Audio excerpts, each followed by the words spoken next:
Բայց 7 տարի դուք եք իշխանության, ինչ բարեփոխումներ եք արել առողջապահության ոլորտում, 3 տարվա մեջ մի օրենք մոգոնեցիք եւ վերջ, եւ դրանով դուք համարում եք, որ առողջապահության ոլորտում բարեփոխումները իրականացվեցին եւ դեռ շարունակում են իրականացվեն։ Նույն Արսեն Թորոսյանը, որ այսօր զբաղեցնում է աշխատանքի եւ սոցիալական հարցերով նախարարության պաշտոնը։ Պարոն Արսեն Թորոսյան, դուք գիտեք, որ Հայաստանի Հանրապետությունում 25 թվականին ավելի քիչ երեխա է ծնվել, քան 24 թվականին։ Դուք գիտեք, որ 24 թվականին ավելի քիչ երեխա է ծնվել, քան 23 թվականին։ Հայաստանի Հանրապետություն դեմոգրաֆիկ աղետի առջև է, եւ դուք ասում եք, երբ որ ընտանիքը երրորդ երեխան կունենա, մինչ 6 տարեկանը ամսական 50,000 դրամ եւ 1 միլիոն դրամ լրավճար կտակ այդ միանվագ գումարը եւ սեպտեմբերի 1-ից սույն թվականին, երբ որ ընտանիքում կծնվի առաջնեկ կամ երկրորդ, կտանք 500,000 դրամ։ Խնդիրը այստեղ այդ 500,000 դրամի եւ 1 միլիոնի եւ այդ 50,000 դրամի մեջ չէ։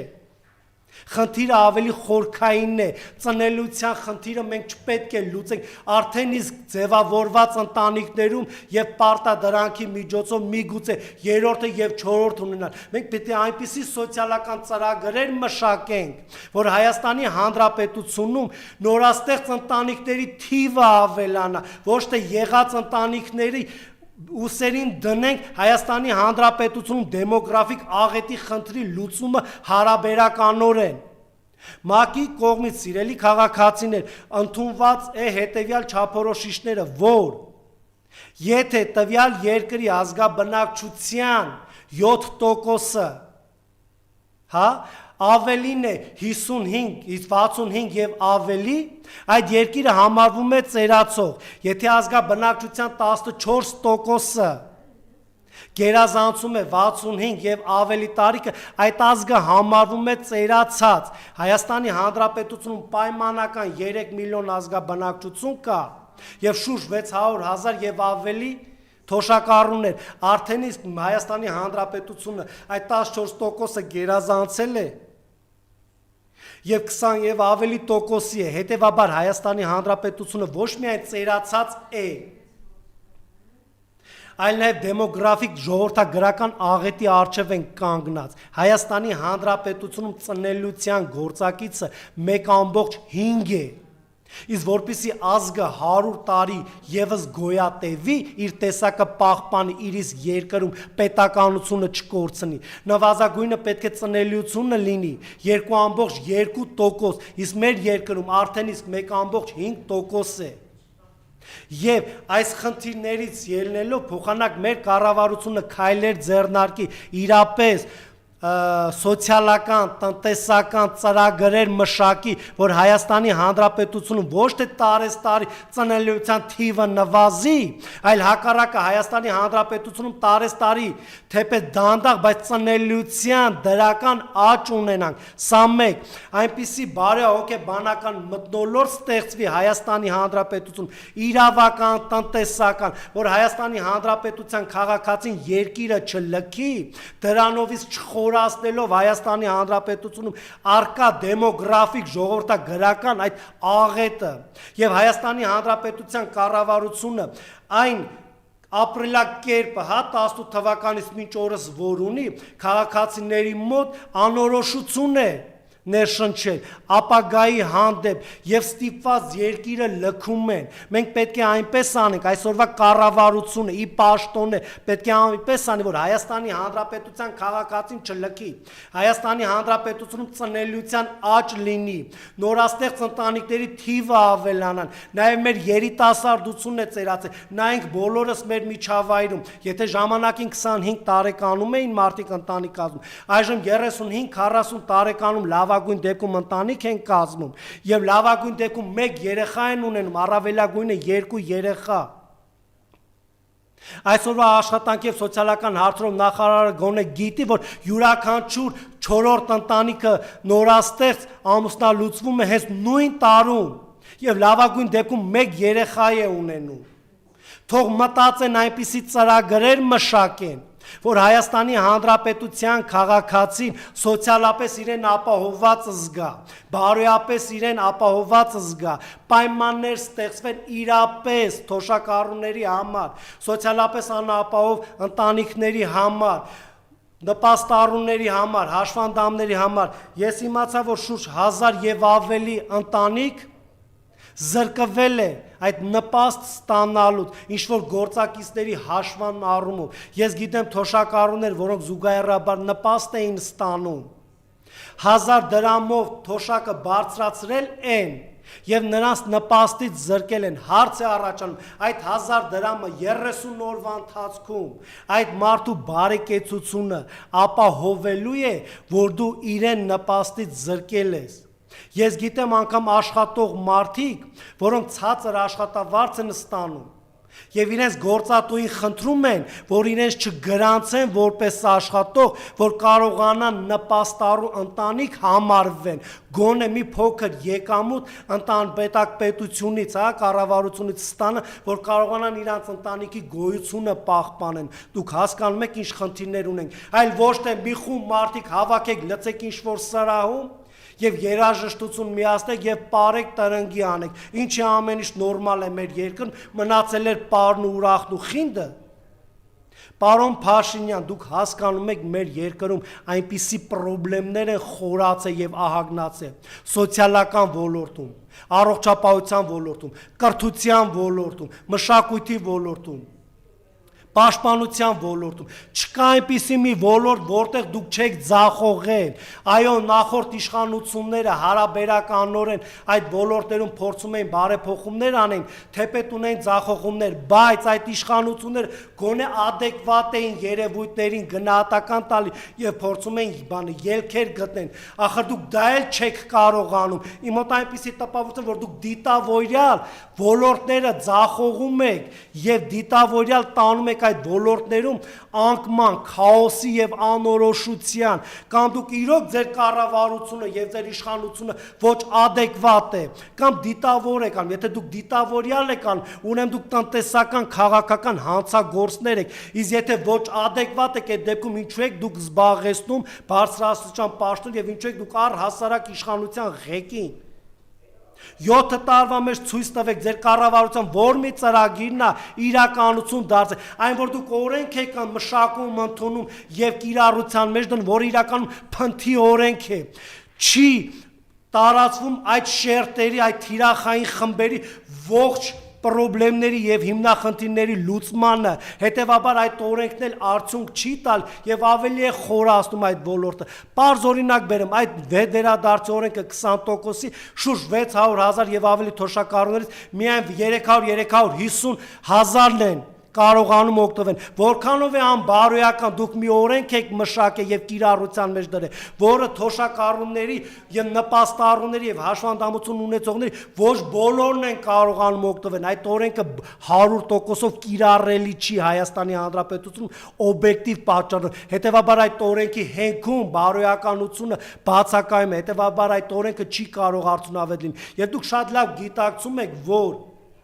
թոշակառուների թվաքանակը գնալով ավելանալու է, իսկ աշխատողների թիվը մնում է անփոփոխ, եթե չեն արտագաղթելու լավագույն դեպքում, հետևաբար մենք խնդիր ենք ունենալու մինչև 30 թիվը, դուք ժամանակ չունեք, դուք պետք է այնպիսի օրենքներ մշակեք, որ Հայաստանի Հանրապետությունում մինչև 2030 թիվը նվազագույնը պետք է ձեր առջև խնդիր դնեք, որ թոշակառուների թվաքանակը, նպաստառուների թվաքանակը չգերազանցի այդ 8-ից 900,000 գրանցված աշխատողներին, հետևաբար թոշակառուների այդ համակարգը պայթելու է։ Այո, կա մի օրենք, որը 15 թվականին կիրառության մեջ մտավ, 74 թվից այս կողմ ծնվածների, պարտադիր կուտակային ֆոնդը, որին իդեպ դուք Նիկոլ Փաշինյան դեմ էիք եւ դուք Մանեթ Հանդիլյան դեմ էիք այդ օրենքին եւ երբ որ դուք եկաք 18 թվականին իշխանության, այդ օրենքին ամբողջական ուժի մեջ կիրառեցիք, որտեղ այդ օրենքը միայն գործում էր պետական աշխատողների համար, ոչ թե մասնավոր ոլորտի աշխատողներ, դուք այդ օրենքին դեմ գնալով Այդ օրենքը 18 թվականին լինելով իշխանության երկուսը դուք վարչապետ Մանեթ Հանդիլյանն էլ աշխատանք եւ սոցիալական արտոնախար այդ օրենքին 100%-անոց կիրառելիություն տվեցիք։ Հարց է առաջանում, եթե դուք մի բանից չեք հասկանում կամ մասնագետներ հրավիրեք, այդ ոլորտը խորապես ուսումնասիրեն եւ նոր օրենք մշակվի եւ այդ օրենքը կիրառելի լինի բոլոր շերտերի համար կամ առհասարակ թողեք նույնը այդ օրենքները, որոնք արդեն ձևավորվել են տասնամյակների արդյունքում։ Սա մեկ, երկրորդը Հայաստանի Հանրապետությունում գալիս է մի պահ, որ մինչև 2030 թիվը թոշակառուների թիվը ավելին է լինելու, քան գրանցված աշխատողների թիվը, եւ Հայաստանի Հանրապետությունը 30 թիվը հականգնելու է դեպոպուլացիայի վտանգի առջև։ Արդեն իսկ նկատվում են եւ դա անգամ ՄԱԿ-ն է արձանագրել այդ մասին, որ մինչեւ 2050 թիվը Հայաստանի Հանրապետության ազգաբնակչությունը լինելու է 2.700.000 եւ մինչեւ 2100 թիվը Հայաստանի Հանրապետության ազգաբնակչությունը լինելու է 1.800.000 Այն էլ այն դեպքում էր ՄԱԿ-ը Հայաստանի Հանրապետության հետ կապված այդ զեկույցը մշակել եւ հայտարարության դրել, երբ որ չկար Արցախյան պատերազմը 20 թվականի վստահեցնում եմ ձեզ այդ Արցախյան պատերազմի այդ մեր սերունդի կորուստը հաշվանդամություն ունեցողները մենք այդ ծանր բեռը դեմոգրաֆիկ աղետով զգալու ենք մինչև 30 թիվը եւ դեպոպուլացիայի արժեվը արդեն իսկ Հայաստանը կանգնում եւ նույն ՄԱԿ-ի կողմից այդ մշակված զեկույցում տրված էր որ 25 թվականից հետո 26 թվականից հետո Հայաստանի Հանրապետության Սյունիքի մարզը Վայքի մարզը եւ Գեղարքունիքի մարզը արդեն իսկ դեպոպուլացիա է տեղի ունենալու, դա որն է, երբ որ տվյալ մարզում ծնելիությունը ավելի ցածր է լինելու, քան մահացությունները, նման դեպք արդեն արձանագրվել է Լոռու մարզում, հասկանում եք ինչ է տեղի ունենում։ Դուք արդեն 8 տարի իշխանության լինելով, դուք չեք կարողացել կանխել ծնելիության տարեստարի անկումը, չեք կարողացել կանխել արտագաղթը, բնական արտագաղթը դա նորմալ է, բայց երբ որ արհեստական, սուբյեկտիվ գործոնից ելնելով է մարդը իր ընտանիքով արտագաղթում, նույն առողջապահության հետ կապված, նույն անառողջ մթնոլորտի հետ կապված, հիասթափության մթնոլորտի հետ կապված, ապագայի հանդեպ անորոշությունից հետ կապված, այդ խնդիրները դուք չկարողանալով լուծել, մարդիկ նաև սուբյեկտիվ գործոնից ելնելով են արտագաղթում։ Դուք չկարողացաք իրապես այնպիսի տնտեսական մի ազգային մոդել մշակեիք այս 8 տարվա մեջ, որ Հայաստանի Հանրապետությունում մինչ ձեր իշխանության գալը հարաբերականորեն օտար երկրյան ներդրումներ կային տնտեսության ուղղակի եւ անուղղակի ոլորտներում եւ ներքին ներդրումներ կար Հայաստանի Հանրապետության տնտեսության ոլորտում 8 տարվա ընթացքում օտար երկրյան ներդրումները գրեթե 0-ի են հասել։ Ներքին ներդրումները տնտեսության միջավայրից գրեթե 0 են, անգամ Հայաստանի Հանրապետության տնտեսվարող սուբյեկտները ապագա չեն տեսնում մեր երկրում, որ ներդրումներ անեն, ուր մնաց օտար երկրներ ներդրումներ, այս բոլոր տնտեսական գործոնները ձեր իշխանության օրոք էլ ավելի խորացան, քան կային նախորդ իշխանությունների օրոք։ Հետևաբար իմաստը որն է մի իշխանությունը մեկ այլ իշխանությունից փոխելով, եթե այդ հիմնախնդիրները ոչ միայն պահպանվում են, այլ նաև խորանում են։ Կամ Սուրեն Պապիկյան, դուք որ մամուլի ասուլիս եք տալի եւ ասում եք Հայաստանի Հանրապետությունում հունվարի 1-ից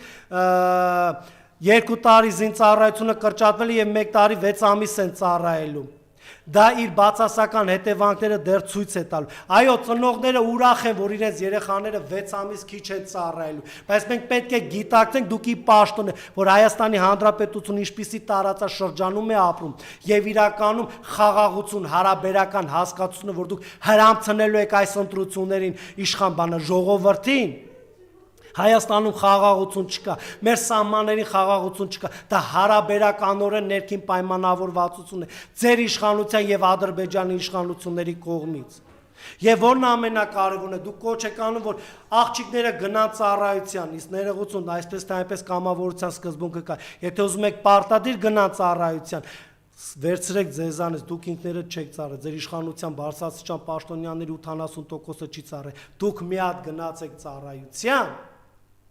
հետո նոր անդրադարձեք 2 տարի զինծառայությունը, հա, կրճատելով տարի 6 ամսվա եւ աղջիկներին հորդորելով գնան ծառայության։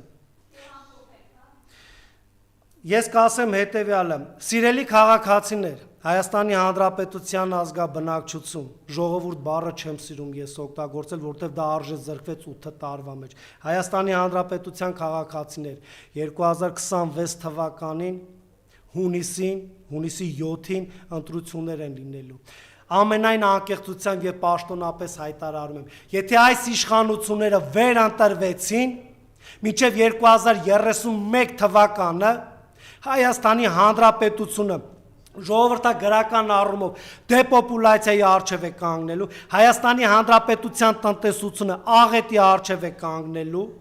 թեր հարկագանձման արդյունքում պետական բյուջեի դեֆիցիտը ահագնալու է, պարտքը շեշտակիորեն բարձրանալու եւ Հայաստանի Հանրապետության կառավարությունը դեֆոլտի առջև է կանգնելու, արտագաղթը շարունակելու էլ ավելի ահագնանա, իսկ ծնելիությունը որքան էլ որ նվազ է այս բան, էլ ավելի շարունակելու նվազել։ Հայաստանի Հանրապետություն սոցիալ-տնտեսական բարեհոգեբանական աղետի առջև են կանգնելու եւ չի բացառում, եթե այս իշխանությունները վերընտրվեն եւ այն որակը, որ մենք տեսանք 8 տարվա մեջ, մինչեւ 2031 թիվը մենք կանգնած ենք պետության եւ պետական կորուստի առջև, վստահեցնում եմ ձեզ։